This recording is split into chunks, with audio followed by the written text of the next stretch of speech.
কি বলবেন, একাধিক তৃণমূল দলের নেতারা তানারা বলছেন যে এই জায়গাটা একটা তৃণমূলের নাকি শক্ত ঘাঁটি, কিন্তু সেই শক্ত ঘাঁটিতে আপনারা শাসকের চোখে চোখ রেখে দিয়ালে ওখানে কাজ চালাচ্ছেন, কি বলবেন?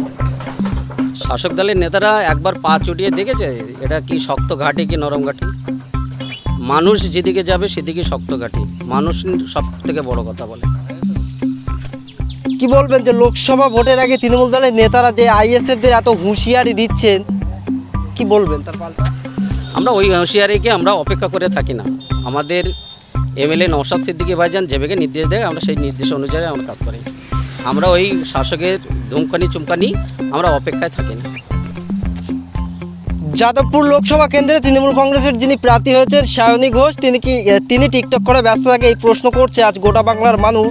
এবং তৃণমূল কংগ্রেসের প্রার্থীর পাল্টা ক্যান্ডিডেট হয়েছেন আইএসএফের অ্যাডভোকেট নূর আলম খান। সেই ক্ষেত্রে যাদবপুর লোকসভা কেন্দ্রে কি এবার নূর আলম খান তিনি গোল দিতে পারবেন বলে মনে হচ্ছে আপনার ক্ষেত্রে, কি বলবেন? 100% আমরা গোল দেবো। মানুষই শেষ কথা বলে আর মানুষই গোল দেবে। ওনার টিকটকটা নিয়ে উনি ব্যস্ত থাকুক, তারও ব্যালেন্সটা আমরা দেখে নেব। উনি তো লাগানির জন্য ব্যস্ত রে।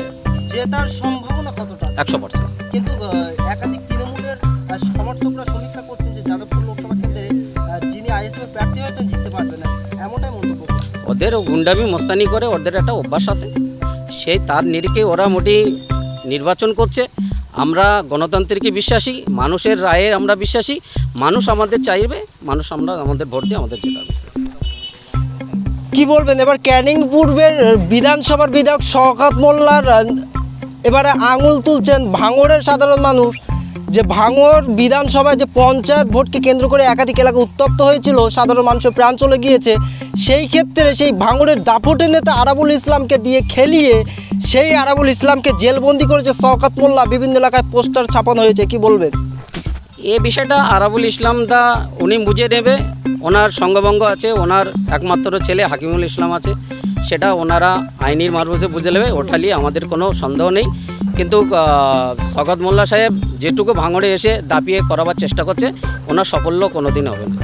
এটাই কি একটা শওকত মোল্লা তাহলে লজ্জা যে নিজের দলের নেতাকে রাজনৈতিক দল করার কারণে তারা কি জেলবন্দি করলো? সেটা তৃণমূল কংগ্রেস দলকে। ওনাকে লজ্জা থাকলে তারপরে তো লজ্জা ভাববে, ওনার তো লজ্জাই নেই। আর লজ্জা যদি থাকতো তাহলে 24 ঘন্টা ভাঙড়ে এসে পড়ে থাকতো। উনি একটা ক্যানিং পূর্বের বিধায়ক, মনে হচ্ছে যেন উনি ভাঙড়ে ওনার বাসিন্দার হয়ে গেছে। তো লজ্জা থাকলে উনি আর এই ধরনের কাজগুলো করতেন না। লোকসভা ভোটের প্রস্তুতি নিচ্ছেন কতটা? পুরোপুরি 100%। লড়াইয়ের জন্য আপনারা ময়দানে আছেন? পুরো ময়দানে আছি, ময়দানেই থাকবো। আপনার নাম? মোহাম্মদ মহিবার মল্লিক মোল্লা। আপনি কোন দল? আমি আইএসএফ।